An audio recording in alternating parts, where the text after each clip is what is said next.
ಭಾಯಿ ಭಾಯಿ ಎಂದು ಸೋದರತ್ವವನ್ನು ತೋರಿದ್ದೂ ಆಯಿತು, ಅಮಾಯಕರು ಶಾಂತಿ ದೂತರು ಎಂದು ಅಪ್ಪಿಕೊಂಡಿದ್ದೂ ಆಯಿತು. ಅವರ ಹಬ್ಬಕ್ಕೆ ನಾನು ಸಂಭ್ರಮಿಸಿದ್ದೂ ಆಯಿತು. ಅವರದ್ದು ಇವರದ್ದು ನಮ್ಮದು ರಕ್ತ ಕೆಂಪೆ ಎಂದು ಹೇಳಿದ್ದೂ ಆಯಿತು. ಆದರೆ ಎಲ್ಲರೂ ನಮ್ಮವರೇ ಎಂದ ನಮ್ಮವರನ್ನೇ ಅವರನ್ನಾಗಿ ಮತಾಂತರ ಮಾಡಿದ್ದನ್ನು ನೋಡಿದ ಮೇಲೂ ಎಚ್ಚೆತ್ತುಕೊಳ್ಳದಿದ್ದರೆ ಮತ್ತಿನ್ಯಾವಾಗ? ದೇವಸ್ಥಾನದ ಒಳಗಡೆ ಊಟ ಬಡಿಸಿದ ನನ್ನ ದೇವಸ್ಥಾನದ ಆವರಣದಲ್ಲಿ ಮಾಂಸ ತಿಂದು ಪವಿತ್ರತೆಯನ್ನ ಹಾಳು ಮಾಡುವ ಅವರ ಮನಸ್ಥಿತಿಯನ್ನ ಈಗಲೂ ನಾವು ಅರಿತುಕೊಳ್ಳದಿದ್ದರೆ ಮತ್ತಿನ್ಯಾವಾಗ? ಗಲ್ಲಿಗೆ ಅವರ ದೇವರ ಮಂದಿರಕ್ಕೆ ಅವಕಾಶ ಕೊಟ್ಟ ನನ್ನ ದೇಶದ ನನ್ನ ನೆಲದ ದೇವರ ಮಂದಿರಕ್ಕಾಗಿ 500 ವರ್ಷ ಹೋರಾಟದ ಅಗತ್ಯವನ್ನು ಕಂಡ ಮೇಲೂ ನನ್ನ ದೇವರಿಗಾಗಿ ನನ್ನ ನಂಬಿಕೆಗಾಗಿ ಈಗಲೂ ಧ್ವನಿ ಎತ್ತದಿದ್ದರೆ ಮತ್ತಿನ್ಯಾವಾಗ? ಅವರ ಉಪವಾಸಕ್ಕೆ ಹಣ್ಣು ಕೊಟ್ಟು ಪ್ರೀತಿ ತೋರಿಸಿದರೂ ನಮ್ಮ ಮನೆಯ ಹೆಣ್ಣು ಮಕ್ಕಳನ್ನ ಅವರ ಕಪಟ ಪ್ರೀತಿಯ ಬಲೆಗೆ ಬೀಳಿಸಿ ಜಿಹಾದ್ ಎಂದು ಕೂಗುವವರ ವಿರುದ್ಧ ಈಗಲೂ ಕೂಗದಿದ್ದರೆ ಮತ್ತಿನ್ಯಾವಾಗ?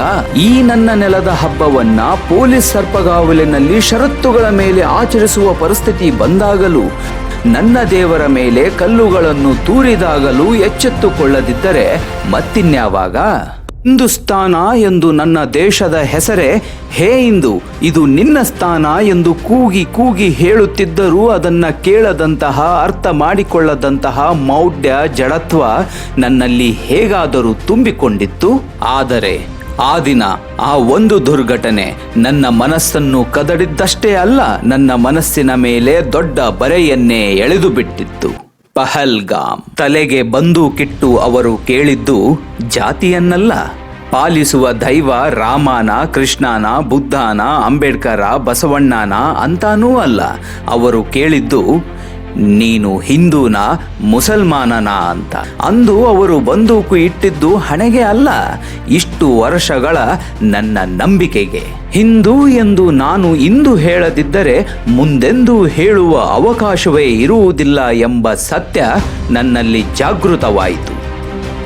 ಈ ನನ್ನ ಜಾಗೃತಿ ದ್ವೇಷಕ್ಕಾಗಿ ಅಲ್ಲ, ಸ್ವಯಂ ನನ್ನ ದೇಶಕ್ಕಾಗಿ. ಈ ನನ್ನ ಜಾಗೃತಿ ಯಾರನ್ನೂ ಕೊಲ್ಲುವುದಕ್ಕಲ್ಲ, ನನ್ನನ್ನು ನಾನು ಉಳಿಸಿಕೊಳ್ಳುವುದಕ್ಕಾಗಿ. ಈ ಜಾಗೃತಿ ಯಾವುದೋ ಹಿಂಸಾಚಾರಕ್ಕೂ ಅಲ್ಲ, ಹಿಂಸೆರಹಿತ ನೆಮ್ಮದಿಯ ನನ್ನ ಮಕ್ಕಳ ಭವಿಷ್ಯದ ಸಮಾಜಕ್ಕಾಗಿ. ಕಾರಣ ನನಗೂ ನನ್ನ ಮಕ್ಕಳಿಗೂ ನನ್ನ ಪರಂಪರೆಗೂ ವಿಶ್ವದಲ್ಲಿ ಇರುವ ಒಂದೇ ಒಂದು ನೆಲ, ಅದು ನನ್ನ ಭಾರತ ದೇಶದ ನೆಲ ಎಂದು ಇಂದು ನಾನು ಸ್ವಯಂ ಅರಿಯದಿದ್ದರೆ ಮತ್ತಿನ್ಯಾವಾಗ? ವ್ಯಕ್ತಿತ್ವ ನಿರ್ಮಾಣದಿಂದ ರಾಷ್ಟ್ರ ನಿರ್ಮಾಣ ಮಾಡುತ್ತಾ ಭಾರತಾಂಬೆಯ ಪರಂಪರೆ ಸಂಸ್ಕೃತಿಯನ್ನ ರಕ್ಷಣೆ ಮಾಡುವ ಕೆಲಸವನ್ನ ಸತತ 100 ವರ್ಷಗಳ ಕಾಲ ಮಾಡುತ್ತಿರುವ ವಿಶ್ವದ ಏಕೈಕ ಸಂಘ ರಾಷ್ಟ್ರೀಯ ಸ್ವಯಂ ಸೇವಕ ಸಂಘದ ಜೊತೆ ಇಂದು ನಾನು ಸ್ವಯಂ ಸೇವಕನಾಗಿ ಕೈ ಜೋಡಿಸದಿದ್ದರೆ ಮತ್ತಿನ್ಯಾವಾಗ?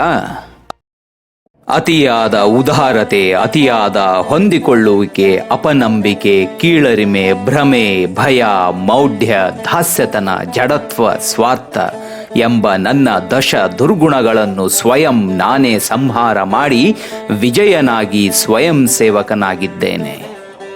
ಇದು ಸ್ವಯಂ ನಾನು ಗಮನಿಸಿದ್ದು, ನಾನು ಅನುಭವಿಸಿದ್ದು, ಇದು ನನಗನ್ನಿಸಿದ್ದು.